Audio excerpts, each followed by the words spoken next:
Саламатсыңарбы окуучулар? Бүгүн биздин биология предметинен өтүүчү темабыздын аталышы вегетативдик нерв системасы. Бүгүнкү сабагыбыздын максаты вегетативдик нерв системасы жөнүндө маалыматка ээ болуу, анын бөлүнүшү, ошондой эле аткарган кызматтарын аныктоо болуп эсептелинет. Биз билгендей эле четки нерв системасы аткарган милдетине карай экиге бөлүнөт. Сомалык жана вегетативдик деп. Сомалык грек тилинен сома деген сөз дене дегенди билдирет. Сомалык нерв системасы аркылуу скелет булчуңдарынын кызматы тийленет. Анын жардамы менен адам кыймыл аракеттерин каалагандай башкара алат. Мисалы үчүн колдорду бүктөө же болбосо артка кайрып алуу. Басуудагы буттардын кыймыл аракеттери, башыбызды кыймылдатууда артка же болбосо алдыга кароодо булчуңдардын ишмердүүлүгүнө сомалык нерв системасы жардам берет. Ал эми вегетативдик нерв системасын биз силер менен кеңири карап өтөбүз. Вегетативдик нерв системасы же болбосо автономдук нерв системасы. Автономия сөзү грек тилинен алганда өзүн өзү башкаруу дегенди билдирет. Нерв системасы ички органдардын иштерин жөнгө салат. Анын кызматы адам баласынын эркине баш ийбейт. Ошондуктан экинчи аты автономдук деп аталып калган.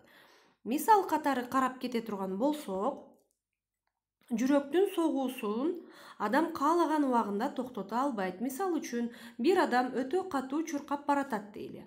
Ал чуркагандыгынын эсебинен кан айлануу жакшырды, анын эсебинен кан тез айлана баштады. Ошондуктан анын жүрөгүнүн согуусу дагы тездешет.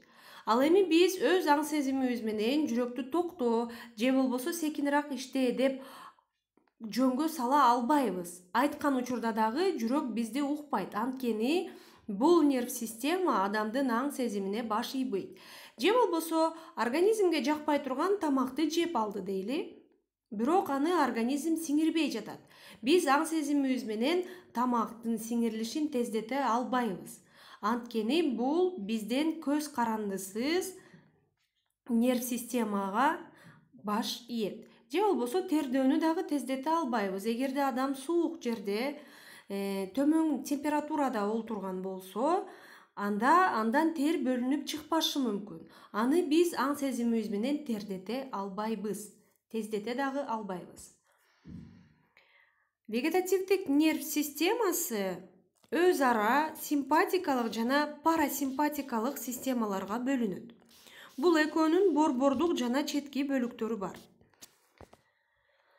Вегетативдик ядролор деп эмнени айтабыз? Нейрондордун жыйынынан турган борбордук бөлүктөрү жүлүндө жана мээде орун алган.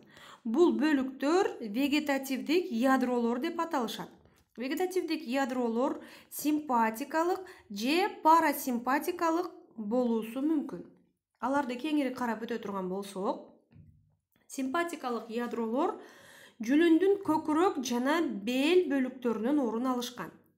Симпатикалык нерв системасы зат алмашууну, көпчүлүк ткандардын козголуусун күчөтөт жана организмдин күчүн активдүү ишмердүүлүккө жумшайт. Ал эми парасимпатикалык болсо, симпатикалык ядролорго каршы ишмердүүлүгүн жүргүзөт. Кеңири карап өтө турган болсок, парасимпатикалык ядролор жүлүндүн куймулчак бөлүгүндө, ортоңку жана сүйрү мээде жайгашкан. Четки бөлүктөрү жүлүндүн жана мээден тышкары орун алышат. Бул система жумшалган энергияны калыбына келтирет. Уйку учурунда организмдин жумушун жөнгө салат. Мисалы үчүн, парасимпатикалык нерв системасын карап өтө турган болсок, бул система организмдин активдүү жашоого болгон ишмердүүлүгүн алып барат. Мисалы үчүн, бир булчуңдарды тез кыймылдоого, тез жыйрылууга алып бара турган болсо, ал эми парасимпатикалык нерв системасы болсо, аны жайдатат. Башкача айтканда, секиндештирет. Эки системаны салыштырып карай турган болсок, биз айткандай эле симпатикалык жана парасимпатикалык нерв системалары булар карама каршы таасир көрсөтүшөт. Органдардын мисалында карап көрө турган болсок, жүрөк симпатикалык нерв системасы жүрөктүн жыйрылышын ылдамдайт жана күчөтөт. Ал эми ошол эле учурда парасимпатикалык нерв системасы жыйрылышын жайлатат жана начарлатат. Кан тамырларды симпатикалык нерв системасы кан тамырларды кысылтат же болбосо кичирейтет. Ал эми парасимпатикалык нерв системасы ага карама каршы таасирин көрсөтүп, кээ бир органдарда кеңейтет. Ашказандын өзүн карап көрө турган болсок, симпатикалык нерв системасы зилдин бөлүнүп чыгышы жана кыймылын төмөндөтөт. Ал эми парасимпатикалык нерв системасы зилдин бөлүнүп чыгышын күчөтөт жана кыймылын ылдамдатат. Башкача айтканда жөнгө салат. Ичегилерди карай турган болсок, симпатикалык нерв системасынын таасир көрсөтүүсүндө толкун түрдөгү кыймылдар азайып жатат. Ал эми парасимпатикалык нерв системасында толкун түрдөгү кыймылдар күчөйүшөт. Каректерди карасак, симпатикалык нерв системасында кеңейет, ал эми парасимпатикалык нерв системасында тарыйт. Бул эки система бири-бирине каршы таасир көрсөтүшөт. Эгерде симпатикалык нерв системасынын таасиринин астында кайсыл бир орган жумушу өтө тездешип кете турган болсо, аны жөнгө салуучу, анын кыймылын азайтуучу бул парасимпатикалык нерв системасы болуп эсептелинет. Демек, биз бүгүн силер менен вегетативдик нерв системасын өттүк. Анын бөлүнүшүн карап өттүк жана ошондой эле алардын функцияларын, аткарган кызматтарын карап өттүк деп айтсак болот. Эми силер үчүн кайталоо үчүн суроолор. Сомалык нерв системасы кайсы органдардын ишин жөнгө салат? Бул суроого жооп бересиңер. Андан кийин вегетативдик нерв системасынын түзүлүшү кандай? Кайсыл жерде жайгашкан? Анын кандай бөлүктөрү бар? Андан ары симпатикалык ядролор кайдан орун алышкан? Алар кайсыл кызматтарды аткарышат? Жана ушундай эле суроо парасимпатикалык ядролорго тиешелүү. Кайсыл жерде жайгашышкан? Алардын кызматтарын дагы атап өтсөңөр болот.